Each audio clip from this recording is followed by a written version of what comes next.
അൽഹാഖുമുത് തകാസുർ, നിന്റെ തിരക്കാടോ നിന്നെ നശിപ്പിച്ചത്. ഹത്താ സുർത്തുൽ മഖാബിർ, ഖബറിലെത്തുന്നവരെ ഈ തിരക്കുണ്ടാവും. ഖബറിലേക്ക് പോകുമ്പോ കഫം പുടക്ക് കീശയില്ലാത്തോണ്ട് ഫോണൊന്നും കൊണ്ടുപോകാത്തോണ്ട്, 2 ഫോണും വലുതും ചെറുതും കൊണ്ടുപോകാത്തോണ്ട് അവിടെ പ്രത്യേകിച്ച് തിരക്കൊന്നും ഉണ്ടാവില്ല. അവിടെ അനങ്ങാണ്ട് കിടക്കാം.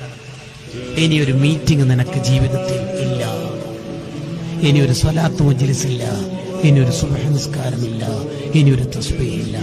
മരണം മുതലുള്ള കാലം പ്രതിഫലത്തിന്റെ കാലമാണ്. മരിച്ചു കഴിഞ്ഞാൽ ഒരു സുബ്ഹാനയും ചൊല്ലാൻ കഴിയില്ല, 1 രൂപ സ്വതക്കം കൊടുക്കാൻ കഴിയില്ല, ഒരു സ്വലാത്ത് ചൊല്ലാൻ പറ്റൂല, ഒരാളുടെ മുഖത്ത് നോക്കി ചിരിക്കാൻ പറ്റൂല, ഒരു ഖുൽ ഹു അല്ലാഹു ഓതാൻ പറ്റൂല, ഒരു വിത്തർ നിസ്കരിക്കാൻ പറ്റൂല. അത് മരിക്കണവരെ മാത്രം. ഇൻഖതഅമലുഹു, സ്റ്റോപ്പ്.